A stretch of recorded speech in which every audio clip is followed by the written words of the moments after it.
Good afternoon.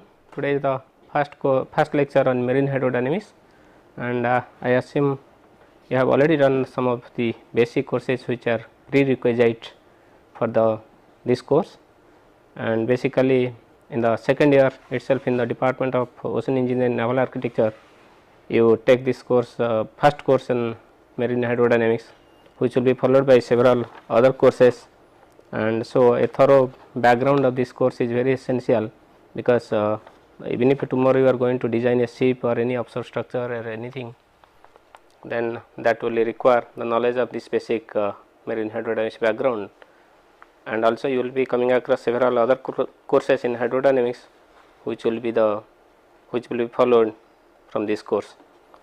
So, as a consequence, when it comes to the assessment of the course, this is a 3 credit course, and out of the 3 credit we have mid semester,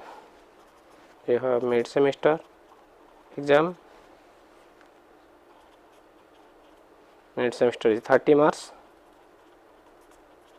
Then your teacher's assessment, what we call it TA, that is your 20 marks. Then you have final terminal examination, that is 50 marks, and your total is 300. This is your LTP,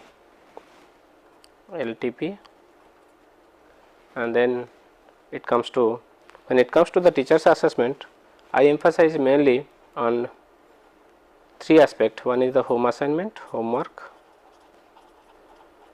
Some of the homework I give you need not return, but some of them you have to return. Then you have a class test. The class test may be a surprise one, or sometimes I do tell that the dates I do declare 1 or 2 days before the class, and then also I give emphasis to the attendance. So, this is the way the course will run. So, as I have already mentioned that the course is very basic, so, and one has to know the details about this. So, you have to be very careful while attending the class, because you should not miss a class in this course. Then why marine hydrodynamics? When it comes to the Earth's ocean surface,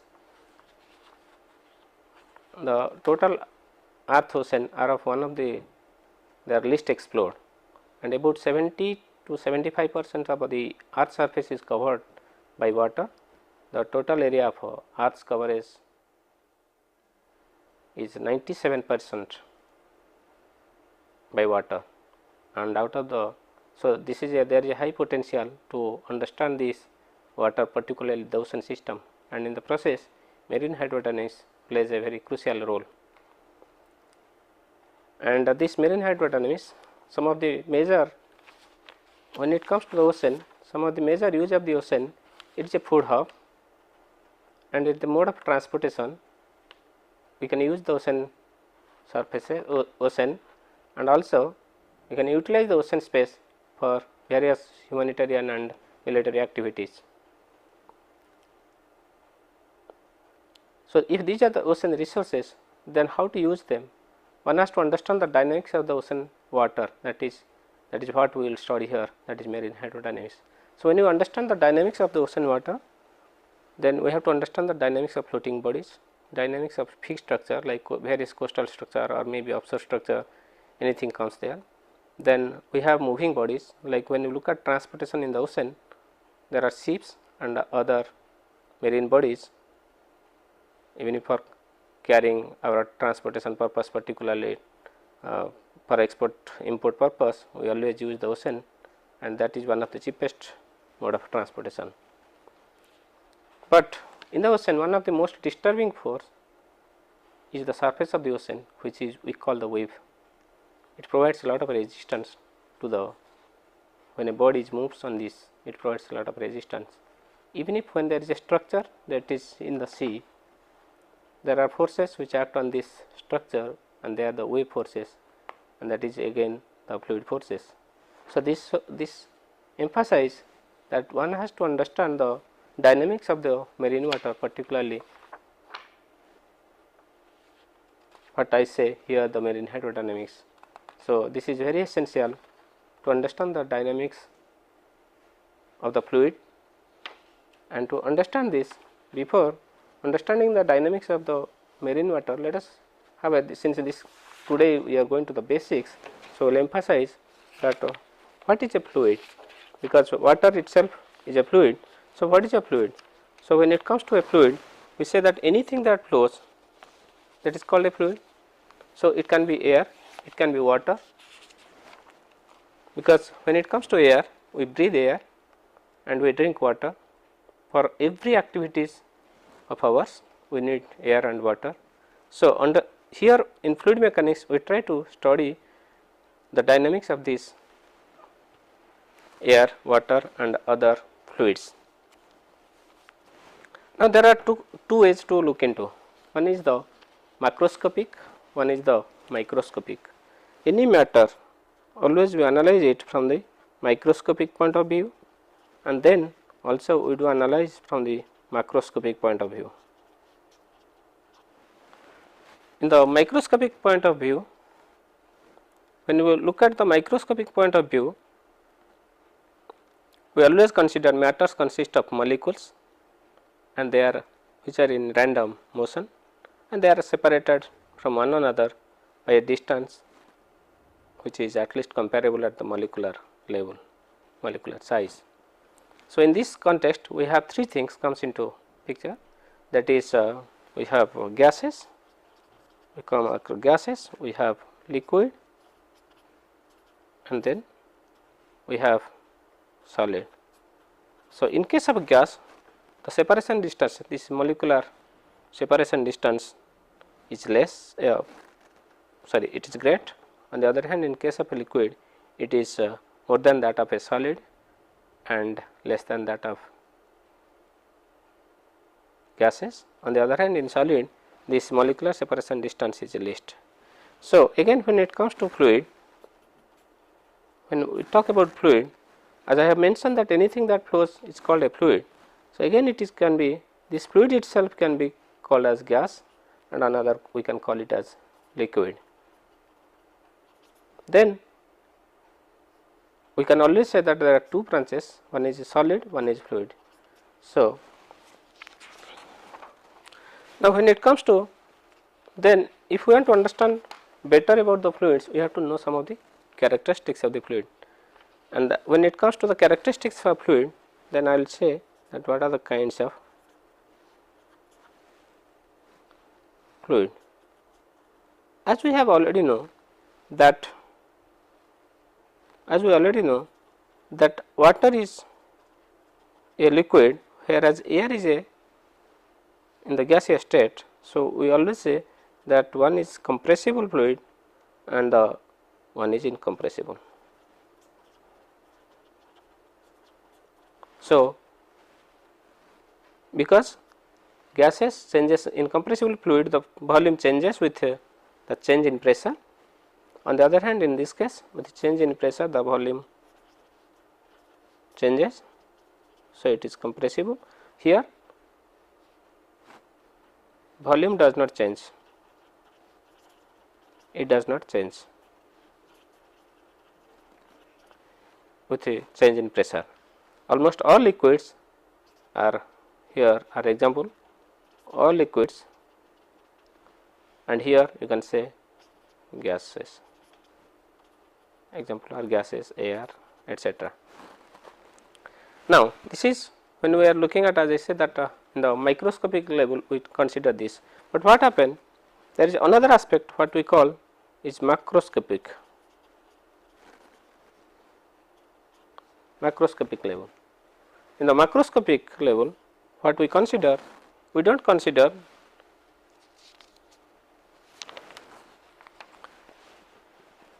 in the macroscopic level, the molecular distance structure particularly is not that important. Here we always consider that everything like a particle, we call about particle, and we always call the fluid as a continuum.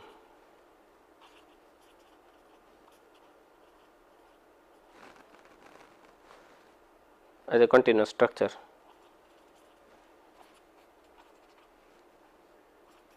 we consider this as a continuous structure. So, as a result it will have various characteristics. So, that like we said prescribe velocity, pressure, density, etc. And so, now with this, now if I will come back to a little introduction I will give about what happened, some of the questions I will raise. What is the difference between a ship and a, what is the difference between a ship and an aircraft?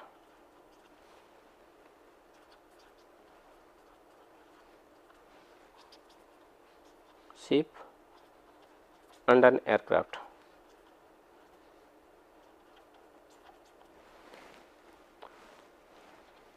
Particularly a ship is floats in the water, whereas a aircraft it is always fly the air medium. But in case of a ship, we need two medium. There is a water surface, there is a air medium, there is a water medium, and it always moves at this interface, the air water interface, and that is where, so it moves in two medium. On the other hand, when it comes to the, so ship, on the other hand, in case of aircraft it only has one medium, and in these two medium what the water does, it provides certain resistance, because the free surface, the air water interface, the water air interface, I call this as a free surface, and this free surface provide good amount of resistance to the ship. On the other hand, when I look at a submarine, it is immersed in the water, so it moves in one media, whereas there is a free surface. One side you have the free surface, other side you have the bottom. So, often we say that suppose an accident took place, then what happens there? When an accident took place in the air, if accident took place in the air, the body will fall and everything will be destroyed. But if an accident takes place, so in the water, what happens? There is a chance that the body will float after the accident, because water provide, there is a upthrust which is provided, that is called buoyancy force. Here buoyancy provides upthrust, so the in case of water, there is a chance that the body will try to float because of the buoyancy force, because it provides the upthrust. On the other hand, in case of air, gravity buoyancy is negligible. So, in case of air, always gravity is since buoyancy force is negligible, the body will fall down and there is a chance that destruction will be more.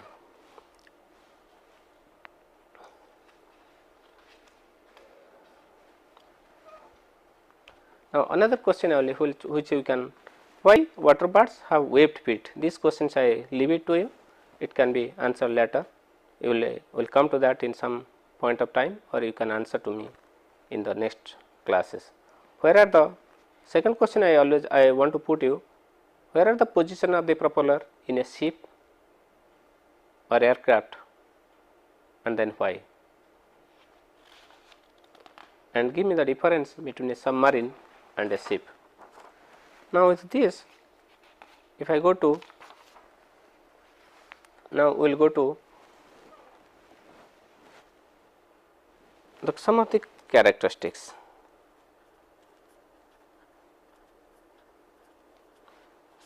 As I have already told, incompressible, uncompressible fluid,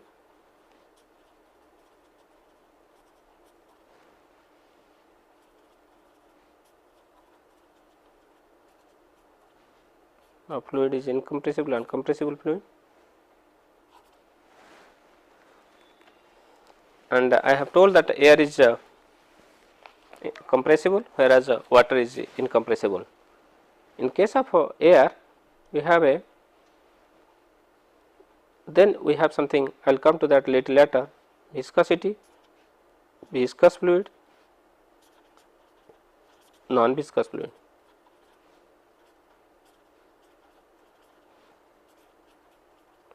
In case of viscous fluid, viscosity is important, viscosity is very important, and in this case, in case of a non-viscous fluid, your viscosity is negligible.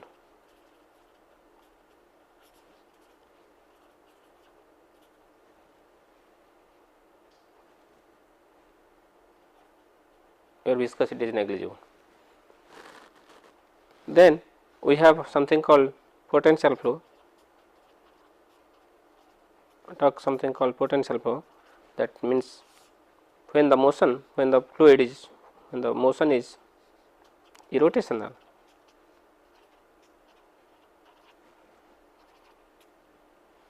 then we call the corresponding flow as potential flow, irrotational flow and rotational flow.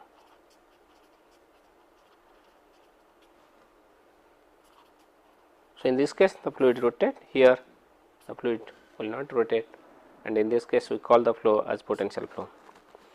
Now, in case of a viscous fluid,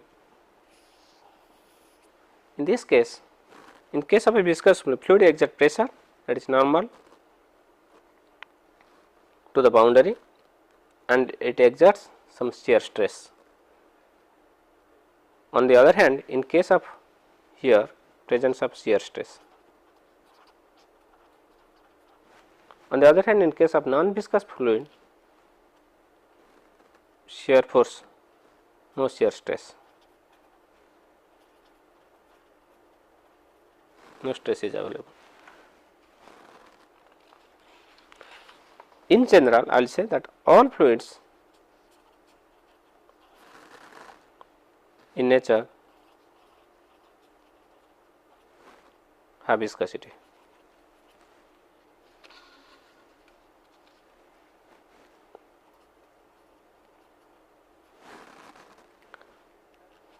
So, water, when it comes to water, we say basically we deal with hydrodynamics.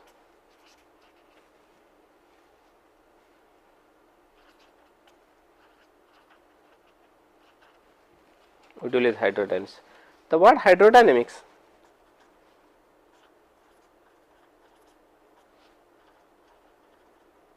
comes from the H2O, this is hydro. From this the word hydrodynamics, because always because hydrogen is the dominating term, so always we will look into the dynamics of the hydrogen, basically of the water, that is why you call it hydrodynamics. Here we assume, here we always say that the fluid is incompressible and we emphasize in hydrodynamics, major hydrodynamic study, we assume fluid is non-viscous. Of course, there are some branches where there are some parts of hydrodynamics where we emphasize that the fluid viscosity is taken. Particularly, I will give you example where the fluid viscosity is important, whereas in major cases like in case of a aircraft on the boundary, near the boundary of the structure, your viscous forces are important, and you have a boundary layer. Beyond the boundary layer certain layer, then this fluid can be considered as inviscid. Similarly, when you look at the motion of a ship, when you look at the just around the ship,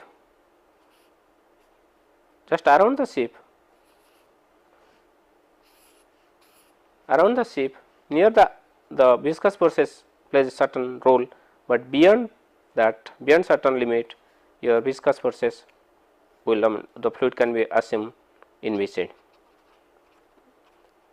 Again, while dealing with a offshore structures, other marine structure like offshore structures or coastal structures used for various activities,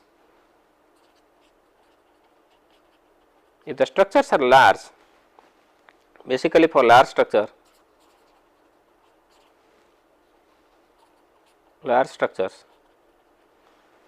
we assume fluid is inviscid, non-viscous. However, if you look at a pile structure, you calculate the load on a pile structure. Pile type structure. if you calculate the load on a pile top structure, then your viscosity plays a role. Viscosity cannot be neglected.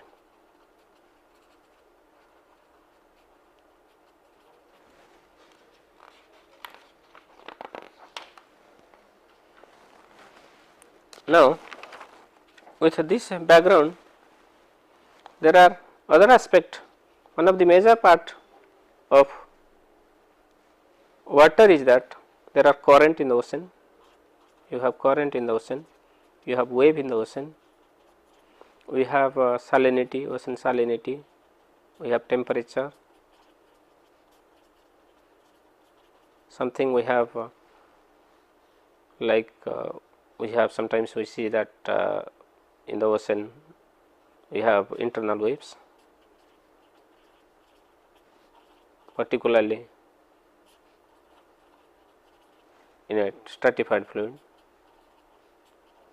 when there is a change in the fluid density. So, then when all these things comes into picture, the problem becomes more complex, and in that situation understanding of the even if the fluid is envisaged and the fluid is envisaged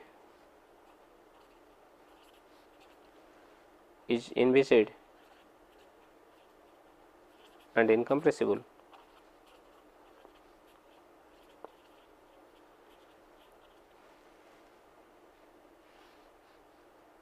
it becomes difficult to handle problems.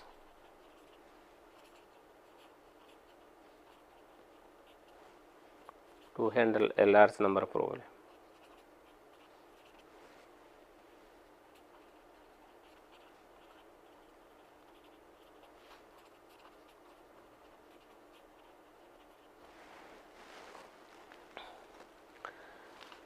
Now, another aspect comes that keeping this in mind. So, what I am going to talk about now, that here what are the various aspects. Once we understand the basics of the marine hydrodynamics, then there are other similar courses which one you have to come across, that is hydrostatic stability. You have hydrostatic stability, that is a course already you might have taken in the previous semester. Then you have other courses like you have sea keeping and maneuvering, and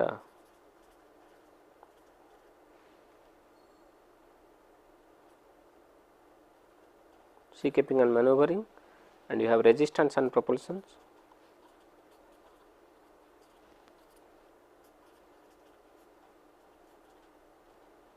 You have like courses like coastal engineering, which mainly major part on wave mechanics, where you have to understand the coastal hydrodynamics part. Then you have courses like offshore technology, where you need to know, you will understand the how to calculate loads, wave load on various kinds of offshore structures. Then similar courses are there, free surface hydrodynamics, where you try to understand the various wave dynamics, sea surface wave dynamics, free surface hydrodynamics.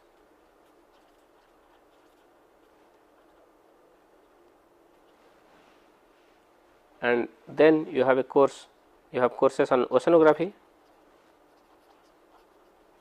where you will understand the ocean wave modeling, ocean circulation, and etc.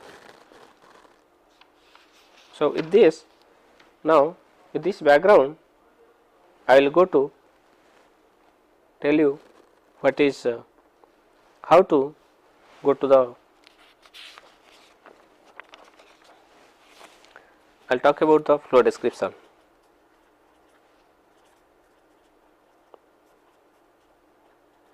When I come to flow description, there are in general there are two ways by which we can always describe the flow. One is the Eulerian approach and another is the Lagrangian approach. There are flow description. a fluid flow you can always describe by a what I say the Lagrangian approach.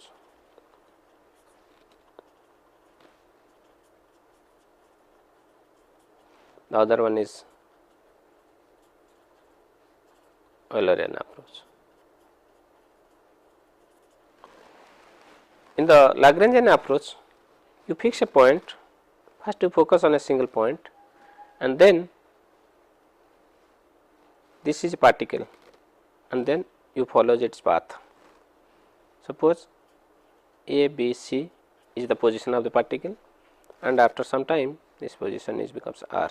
It is a function of x, y, z. R bar. This is another point. So x becomes a function of A, B, C and time. Y is also a function of A, B, C and t. Z is also a function of C and t. So this A, B, C are independent parameters.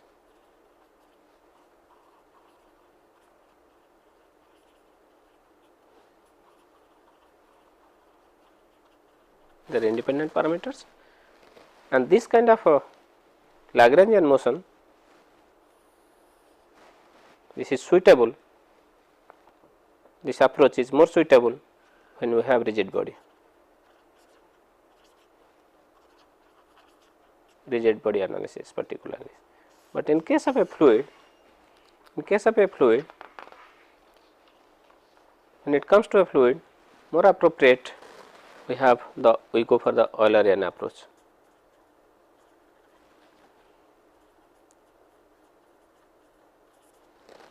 Here, any point in the space we denote it by a point in the space, we denote it by x, y, z, and x, y, z, comma t, so that t is the time, x, y, z are the space variables. In this x, y, z and t are independent variables. They are independent variables.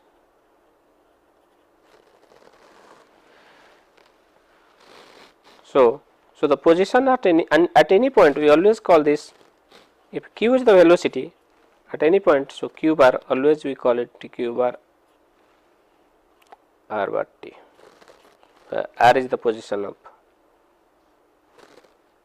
so q is this is RT, so R is the position of the particle.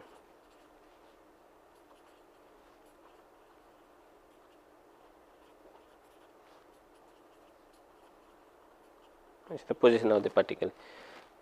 In this description, the concept of dx by dt, dy by dt, dz by dt, it does not arise.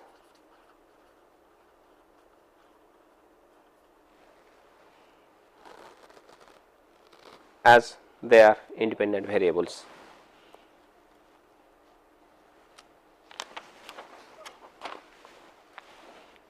On the other hand, and this Eulerian approach is more suitable for most of the fluid flow problem.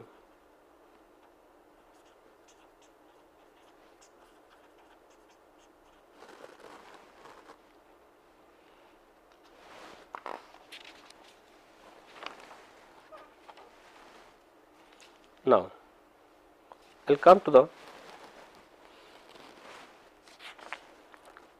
let us look at the velocity of a fluid particle at a point, then I will go to the kinematics of the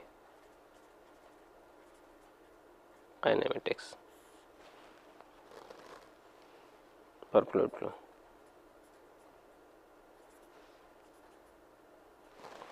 Let me say that as if I will follow the Eulerian approach.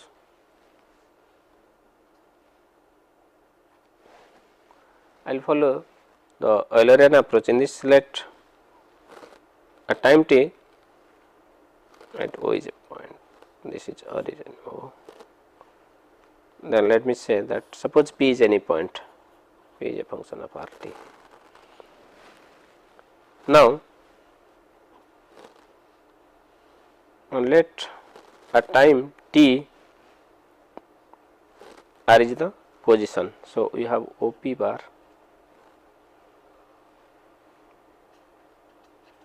is r bar. Then at time t plus del t, the particle, the fluid particle, suppose it is at a point P prime. So, this distance is called del r, call it r plus del r. Then this distance, if this is this, then I call this, if this is del r, this is r plus del r. Now, thus in time del t,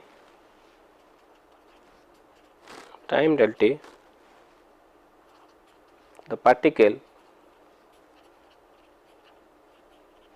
has moved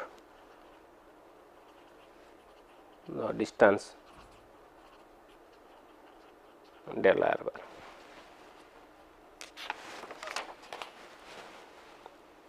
Hence, you can say the velocity, that is q bar, is limit del t tends to 0 del r bar by del t, and that gives us dr bar by dt. This gives us the velocity of the. So, we assume under the assumption that this limit exists. Of course, here we are assuming the motion is continuous, fluid motion is continuous.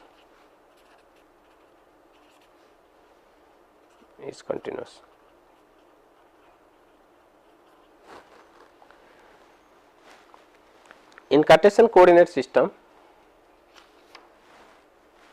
if you put r bar as x I hat plus y j hat plus z k hat, then we have q bar is equal to, we call it u I hat plus v j hat plus w k hat. Then we have u is equal to, you can always say u is equal to dx by dt, then v is equal to dy by dt, and w is equal to dz by dt. So, this is a connection between the Eulerian and Lagrangian system. Now, in the same way, if we will go for to the acceleration vector,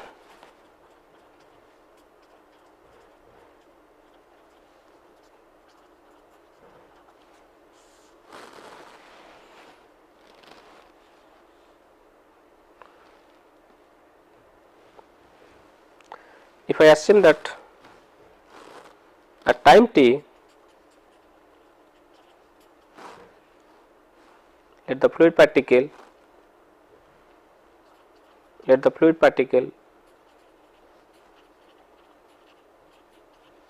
be at P with position vector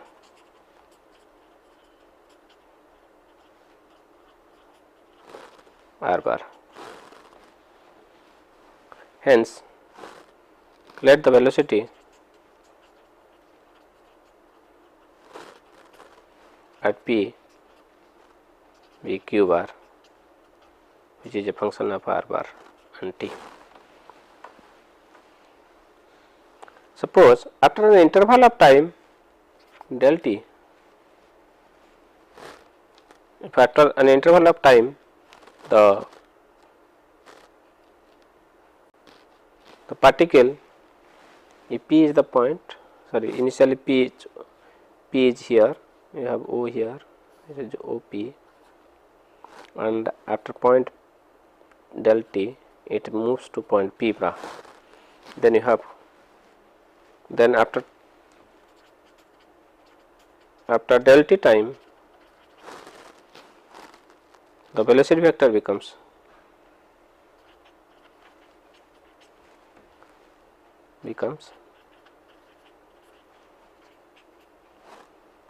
q plus del q,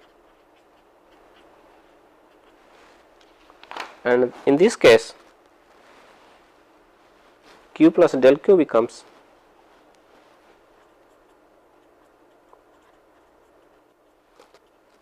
q, it becomes as usual q r plus q bar del t, t plus del t. So, which implies delta q bar equal to q r plus q bar del t, t plus del t minus q r bar t.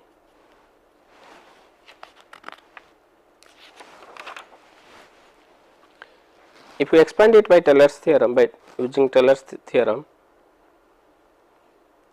using Taylor's theorem,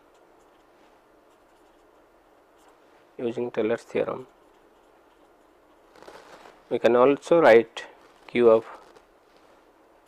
r bar t plus del t minus q r t is equal to del q by del t into del t plus order of del t square. So, in the hence, using this, proceeding in a similar manner, we can get del q bar, because in this case we have two terms, one is t plus del t, one is q plus del q. So, here if you take del q bar, we can easily write as del q by del t plus q into gradient of grad q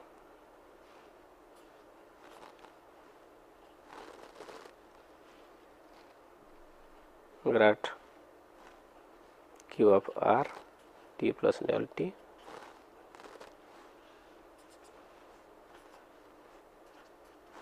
del t plus order of del t square.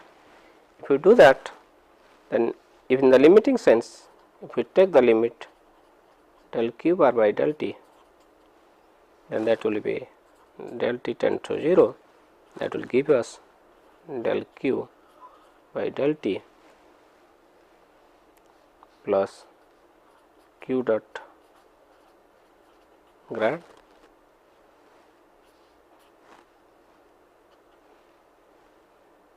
q bar, and then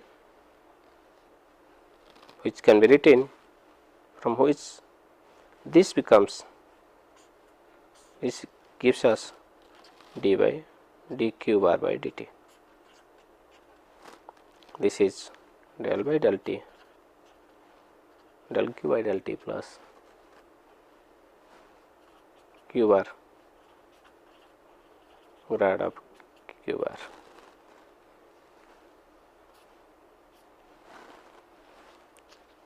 So,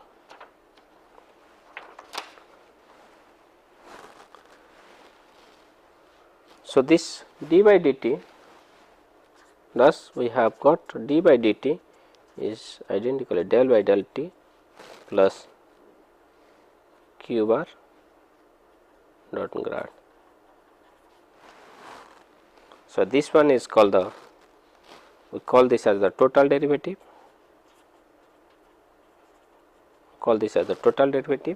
this is equal to local derivative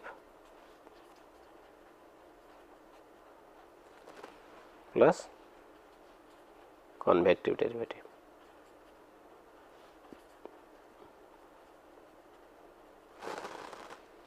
So, this is called the particle rate of change. This total derivative, sometimes we call it particle rate of change.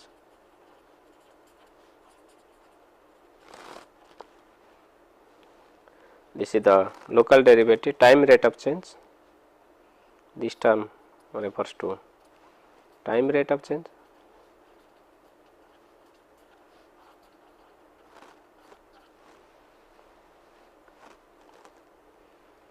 which is fixed in space.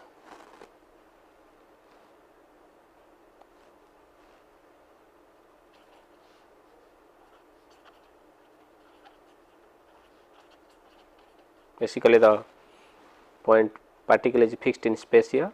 On the other hand, we have convective derivative. This gives the rate of change of due to the motion of the particle along its path.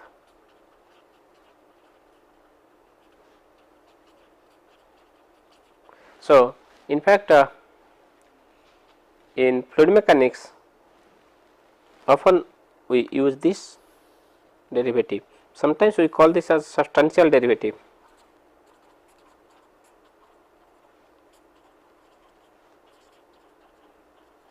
Often we call this as the substantial derivative.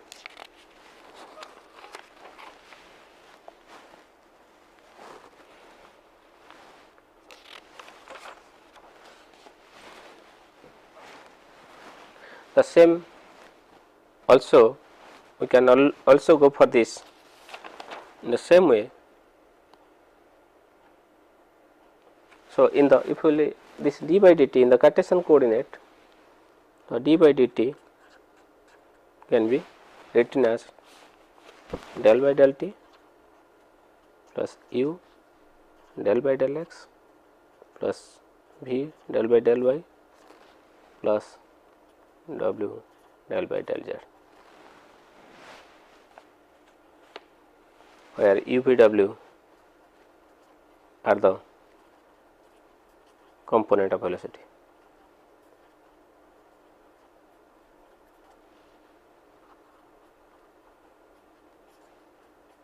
Q r.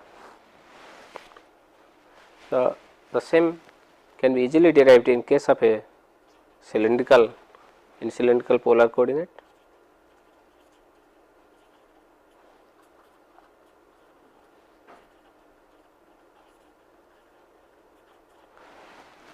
Now, I will come to one thing. When it is coming, we have talked about incompressible fluid.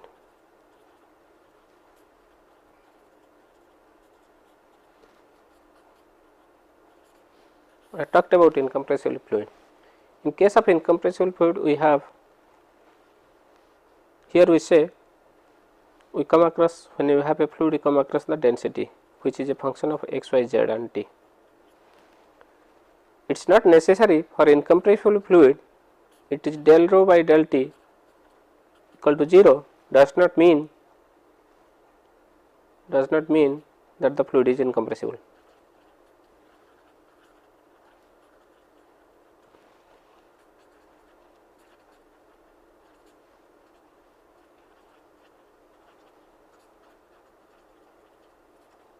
On the other hand, we will say that if the fluid is incompressible, we have d rho by dt is 0.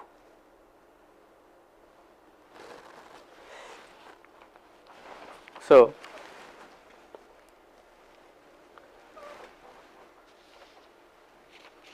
now with this, I think I will come to with this background, because we have already done the basic motion of the basic equations, particularly the velocity and acceleration. So, next time we can easily come to the law of conservation of mass, and before that I will just let me highlight some of the other things which I will be discussing in this, because in the law of conservation of mass, when we come to that, so basically it is often called the continuity equation. I will come to that in my next lecture, and then before that here we need to to understand the law of continuity or the law of conservation of mass or equation of continuity, we need to know some of the basic results on the Stokes between surface and the line integral,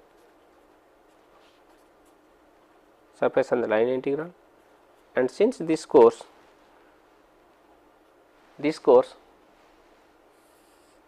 needs basically we need to have a background of basic differential equation,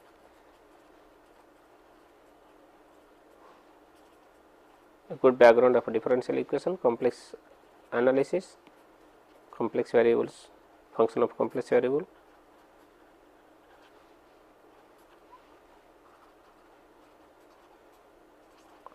and then we have partial differential equation PD. Then we need basic background of vector calculus.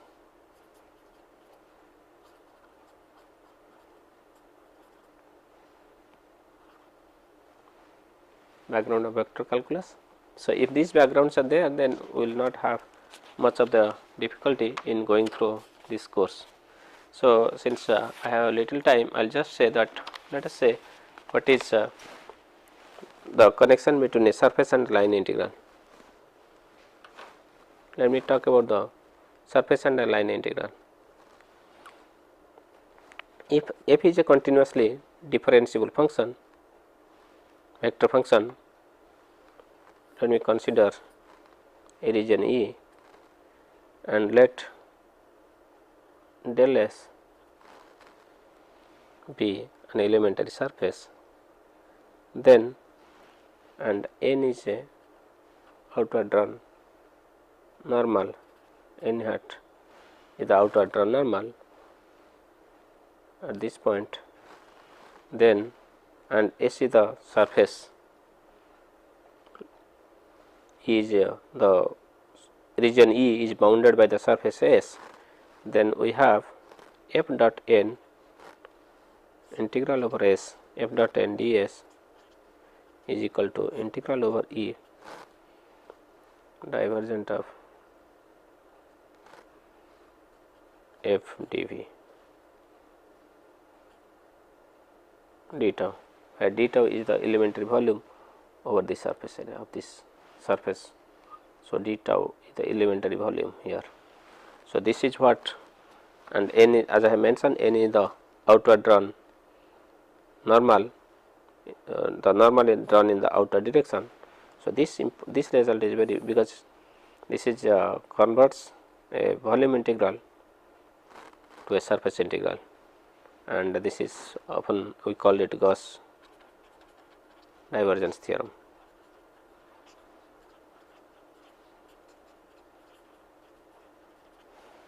So, this result will be very important, because I will be following the vector method when I will coming to the when I will be deriving this continuity equation, and here I will be following some of the books. I will be following is Theoretical Hydrodynamics by Milne-Thomson, LM Milne-Thomson. This is a theoretical hydrodynamics.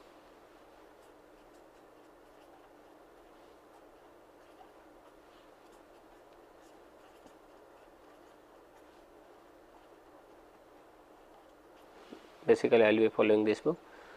Another book, when it comes to waves, I will be following the book of water wave mechanics, Dean and Dalrymple, basically Dean and Dalrymple.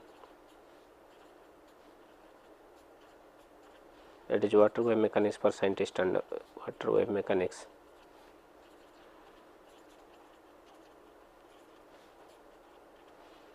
For scientists and engineers.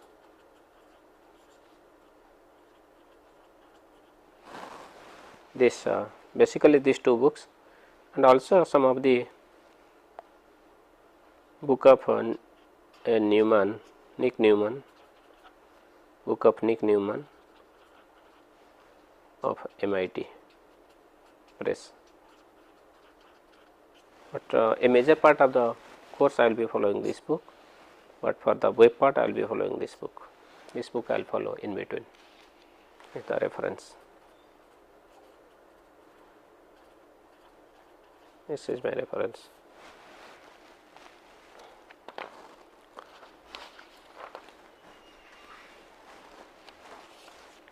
So, with this I will come to an end to the lecture today, and next time we will again meet in the second lecture.